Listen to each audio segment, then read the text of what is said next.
How are these tissues protected. तो यहाँ पे हम किस टिश्यूज़ की बात कर रहे हैं? हम टिश्यूज़ की बात कर रहे हैं ब्रेन से।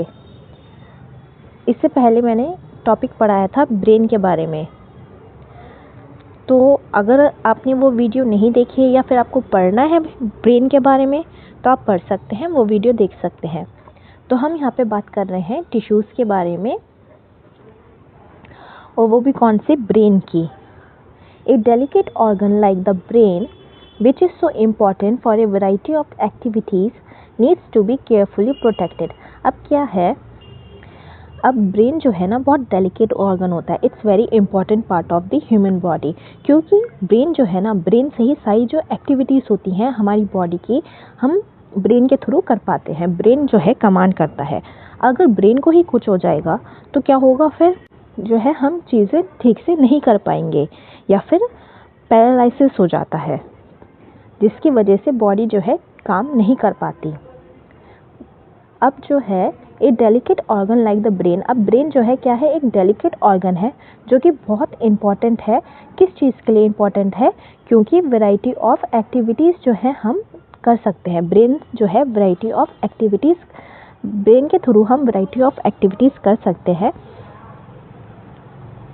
इसलिए ब्रेन को बहुत ज़्यादा प्रोटेक्ट करके रखा जाता है। देखा है हमारी बॉडी में जो है ब्रेन कहाँ है, इतनी अच्छे तरीके से प्रोटेक्टेड है। तो ये जो है इस लाइन में ये चीज़ लिखी है, for this the body is designed the brain sits inside a body box. तो बॉडी में ब्रेन जो है कैसे प्रोटेक्टेड है? हमारा जो ब्रेन है कहाँ प्रोटेक्टेड है? ये सपोज ब्रेन है, इसके चारों तरफ एक स्कल होता है, ठीक है, स्कल होता है जो कि बना होता है किससे? बोन से। तो ब्रेन कहाँ होता है? एक बॉक्स होता है, बोनी बॉक्स, जिसको बोलते हैं स्कल, और स्कल के अंदर होता है हमारा brain. Inside the box the brain is contained in A fluid filled balloon which provides further shock absorption. अब क्या कह रहे हैं कि जैसे ये ब्रेन है हमारा, ठीक है, और ये हमारा क्या है? स्कल है। अब रफली फिगर है, इसको समझने के लिए सही है। अब क्या होता है, ये ब्रेन है हमारा, ठीक है। अब ब्रेन और ये स्कल के बीच में क्या होता है? एक फ्लूइड होता है, लिक्विड होता है, ठीक है। वो क्यों होता है? उसको और प्रोटेक्ट करने के लिए, ब्रेन को और प्रोटेक्ट करने के लिए ये फ्लूइड होता है। इससे क्या होता है, एक एडिशनल लेयर हो जाती है प्रोटेक्शन की। तो ये क्या होता है? Fluid filled balloon. ये इसी जो फ्लूइड भरा हुआ है, अगर फ्लूइड इस तरीके से भरा हुआ है, अगर इसको ब्रेन को हटा दोगे और स्कल को हटा दोगे तो ये कैसा दिखेगा? बलून जैसा दिखेगा, इसलिए ये ऐसा बोल रहे हैं। If you run your hand down the middle of your back you will feel a hard bumpy structure. अपनी जो है कमर के पीछे बीच में एक, उसे टच करके देखो, वहाँ पे क्या फील होता है? एक लाइन सी वर्टिबल कॉलम फील होता है, जो हड्डी जो होती है बीच में कमर में, ये जो है ना आपके कमर, उस पर अगर आप उसे टच करोगे तो एक बम्पी सा स्ट्रक्चर फील होता है। तो इसको क्या बोलते हैं? वर्टिबल कॉलम बोलते हैं या फिर बैकबोन बोलते हैं, जो हेल्प करता है स्पाइनल कॉर्ड को प्रोटेक्ट करता है। ये हमारी क्या है? ये स्पाइनल कॉर्ड है सपोज, और इसके चारों तरफ होती है वर्टिबल कॉलम। इस तरीके से बोन की स्ट्रक्चर होती है। इसी तरीके से अपने जो सर है उसके पीछे टच करो, सर पे पीछे जब टच करते हैं हमारा क्या फील होता है? स्कल। ये हड्डी जो फील हो रही है ना, इसको बोलते हैं स्कल, और इसके अंदर बीच में होता है, इसके बाद स्कल के बाद होता है फ्लूइड, और फ्लूइड के बाद होता है brain. How does the nervous tissue cause action. अब ये जो नर्वस टिश्यू है ये एक्शन कैसे करता है? जो हम काम करते हैं, जो भी एक्टिविटी होती है, तो ये नर्वस टिश्यू कैसे रिस्पॉन्ड करता है, कैसे चीज़ों को करता है। So far we have been talking about nervous tissue and how it collects information, sense it around the body. तो यहाँ पे क्या बोल रहे हैं कि अब तक हमने क्या पढ़ा कि जो हमने क्या पढ़ा, नर्वस टिश्यू के बारे में पढ़ा और ये इन्फॉर्मेशन को कैसे कलेक्ट करता है। अब इन्फॉर्मेशन कैसे कलेक्ट होती है, नर्वस टिश्यू के थ्रू कलेक्ट होती है, जहाँ पे डेंड्राइट्स में क्या आता है, मैसेजेस आते हैं, फिर वो एक्सोन से पास करता है और एक्सोन से पास करने के बाद जो नर्व्स की जो टिश्यू की जो एंडिंग्स होती हैं वहाँ पे साइनेप्स होता है, केमिकल रिएक्शन होता है, फिर वो मैसेज को दूसरी जो नर्व सेल होता है डेंड्राइट उस पर सेंड कर देता है। फिर यही प्रोसेस सेम चलता रहता है और इस तरीके से ये जो है इंफॉर्मेशन जो है वहाँ कहाँ पे आ जाती है, ब्रेन में आ जाती है। तो इस तरीके से इंफॉर्मेशन गैदर होती है। फिर इसी तरीके से मैसेज जो है अगर बॉडी में भेजना है तो बॉडी में भी भेज पाते हैं। प्रोसेस फिर क्या होता है, ब्रेन में आने के बाद इंफॉर्मेशन का क्या होता है, प्रोसेस होता है कि क्या इंफॉर्मेशन आई है उसको प्रोसेस करते हैं, makes decision based on information. फिर उससे क्या होता है, उस इंफॉर्मेशन की बेसिस पे डिसीजंस लेता है brain and conveys decisions to muscles for action. फिर उसके बाद क्या होता है, वो डिसाइड करता है कि क्या करना है या नहीं करना है। उस बेसिस पे वो मसल्स को, जो मसल्स जो होती हैं बॉडी में जहाँ पे भी है वहाँ पे अपना जो है आंसर पहुँचा देता है। In other words, when the action or movement is to be performed, muscle tissue will do the final job.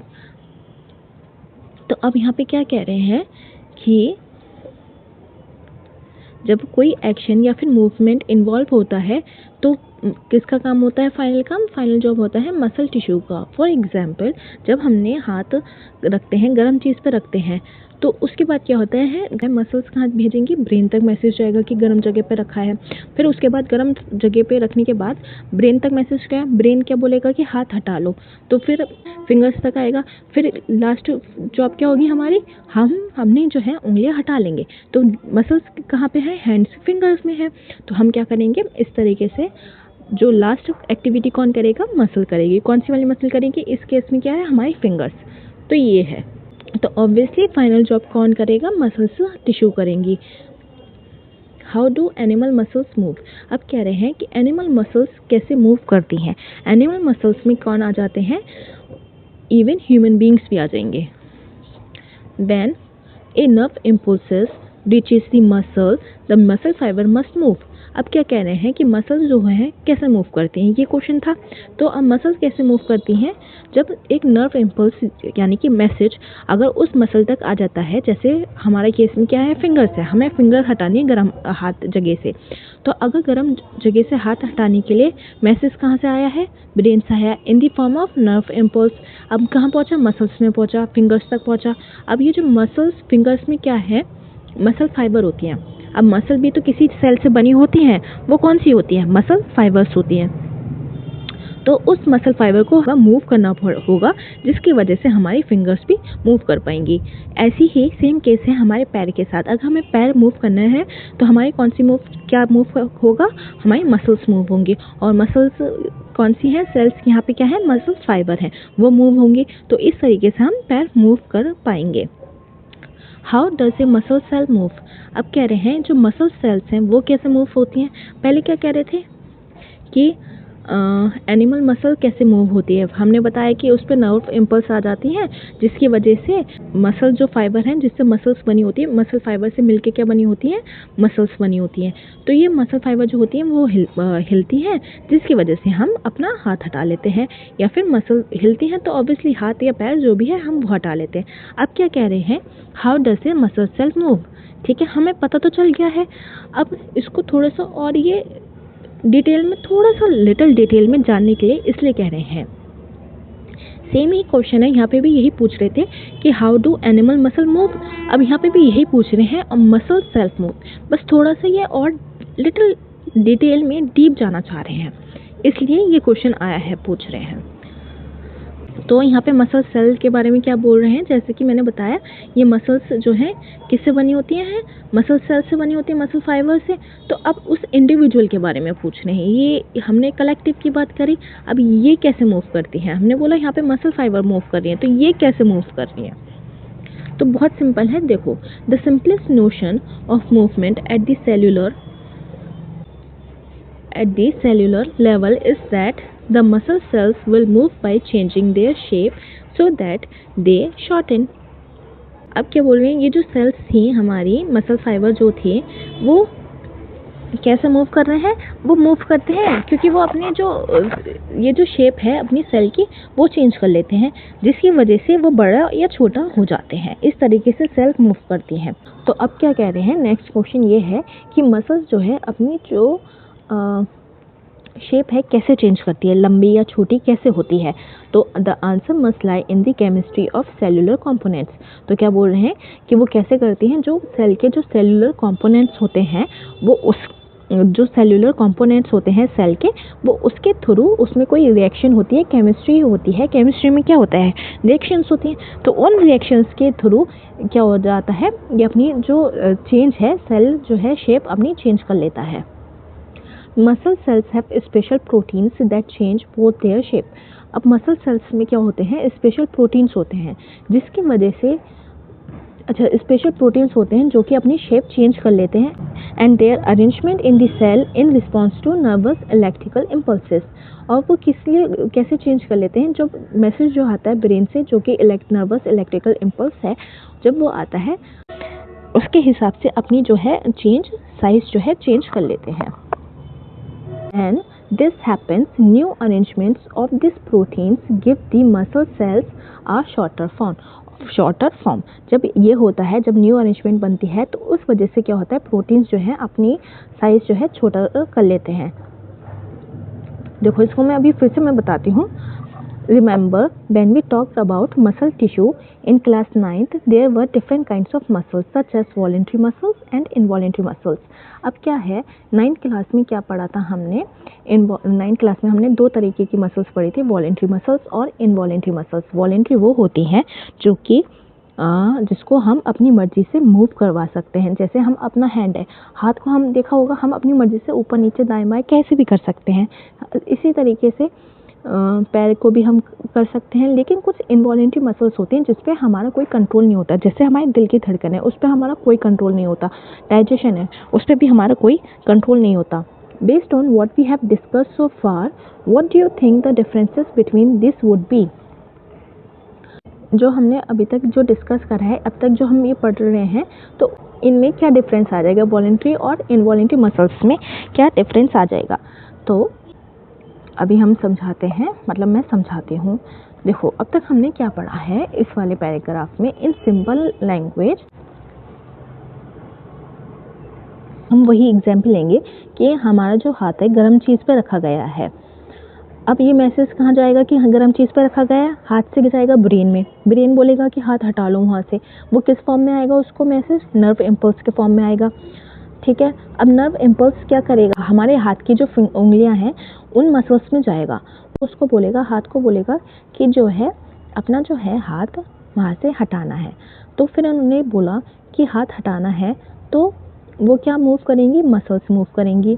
ठीक है, हम हाथ के मसल्स में तो जाएगा मैसेज, फिर मसल्स से कहाँ जाएगा, हम उस हिसाब से हमने उंगलियों में जाएगा और उंगलियों से हम हाथ हटा लेंगे। तो ये कह रहे हैं कि जो मसल्स हैं वो कैसे मूव करती हैं। तो मसल्स कैसे मूव करते हैं, उन मसल्स बनी होती हैं फाइबर से, कलेक्टिव। अब ये मिलके बनाती हैं, इसको बोलते हैं हम मसल्स।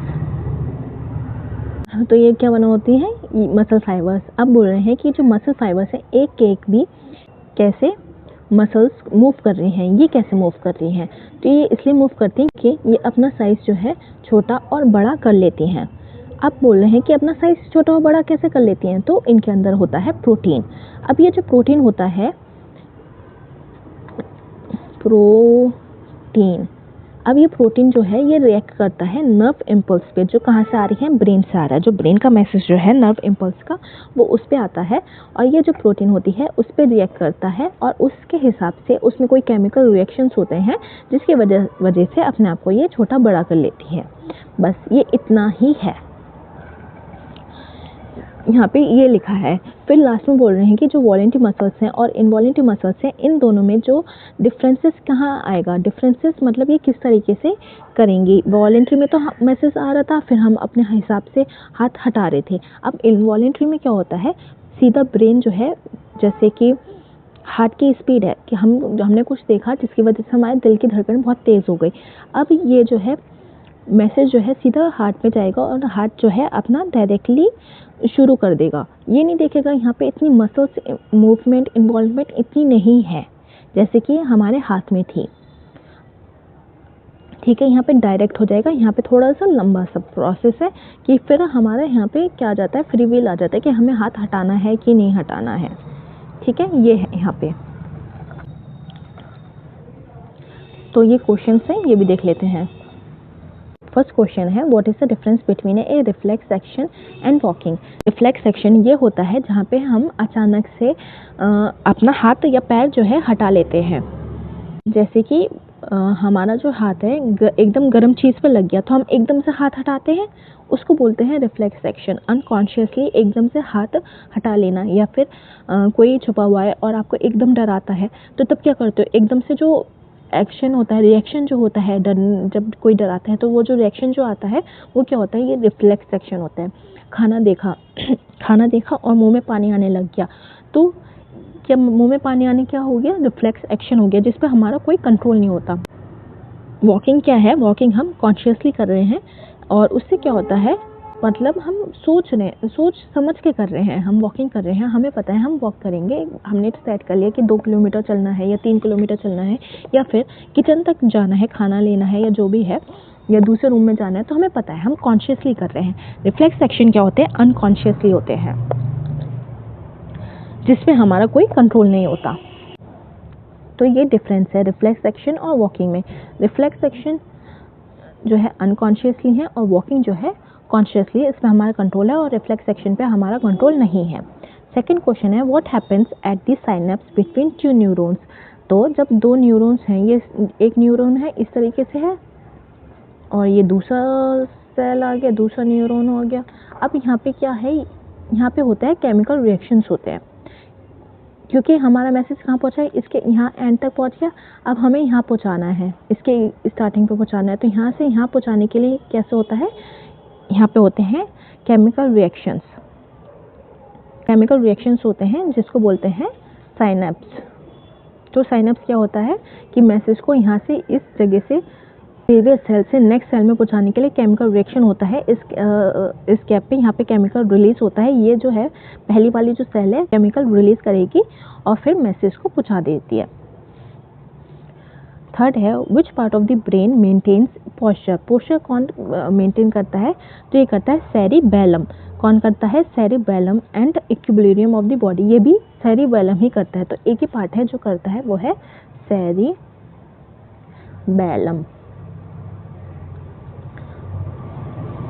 और सेरिबेलम किसका पार्ट है, हिंड ब्रेन का पार्ट है ये। नेक्स्ट क्वेश्चन है how do we detect the smell of an agarbatti और इंसेंस स्टिक। अगरबत्ती या फिर कोई और सी भी स्मेल जो है हम कैसे डिटेक्ट कर पाते हैं, तो हम डिटेक्ट कर पाते हैं हमारी नोज़ के थ्रू। नोज़ में कौन सी सेल होती हैं, ऑल्फैक्टरी होती हैं।